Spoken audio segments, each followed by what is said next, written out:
ప్రియమైన స్నేహితులారా, యేసుక్రీస్తు వారి ఘనమైన నామములో మీకు శుభములు, వందనాలు తెలియజేస్తా ఉన్నాను.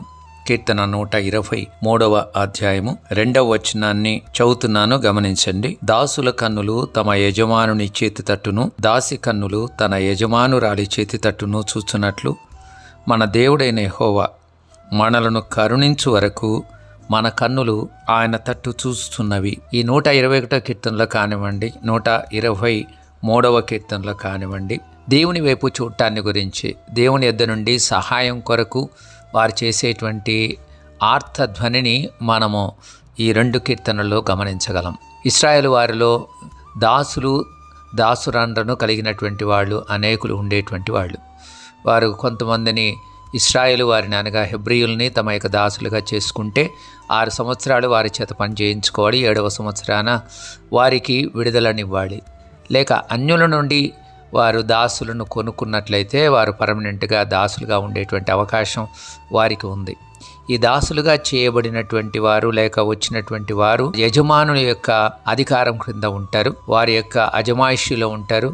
వారు ఫేవర్ చూపిస్తే వారు ఆ ఫేవర్ని రిసీవ్ చేసుకుంటారు, లేకపోతే ఫేవర్ని రిసీవ్ చేసుకునేటువంటి అవకాశం వారికి ఉండదు.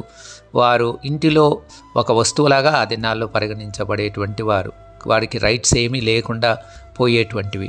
వీరు తమ యొక్క యజమానుని వైపు, యజమానురాలి వైపు దయ కొరకు, కరుణ కొరకు కనిపెట్టేటువంటి వారు. అందుకే ఇక్కడ వ్రాయబడిన మాట, దాసుల కన్నులు యజమానుని తట్టు, దాసి కన్నులు యజమానురాలి చేతి తట్టు చూచినట్లుగా అన్నట్టు. వారు కరుణిస్తే వారికి కరుణ దొరుకుతుంది, వారి ఎడ్ల ఫేవర్ చూపిస్తే వారు ఫేవర్ను పొందుతారు, లేకపోతే ఆ ఫేవర్ను పొందడానికి అవకాశం వాళ్ళకి ఉండదు.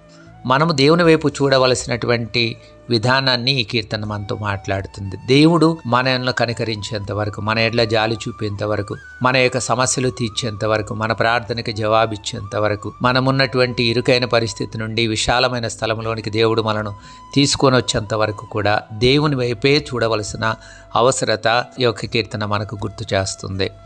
ఆకాశం వైపు మనం కన్నులెత్తాలి.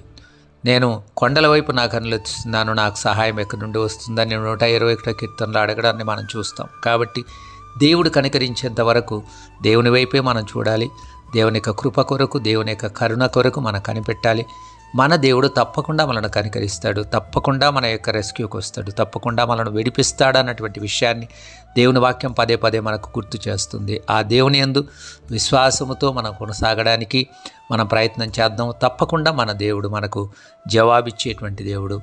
ఈ భూలోకమందు ఉన్నటువంటి యజమానులు కరుణ చూపిస్తారో లేదో, యజమానురాండ్రు వారి ఎడ్ల ఫేవర్ చూపిస్తారో లేదో మనకు తెలియదు. కానీ మన దేవుడైతే తప్పకుండా మనల్ని కనికరించేవాడుగా, మన ఎడ్ల జాలి పడేవాడుగా, మన ఎడ్ల తన యొక్క ఉన్నతమైనటువంటి ప్రణాళికలు నెరవేర్చేటువంటి వాడుగా ఎప్పుడూ ఉంటాడు. కాబట్టి ఆయన వైపు చూసి ఆయన ఎదురు నుండి మనం జవాబు పొందుకుందుముగాక.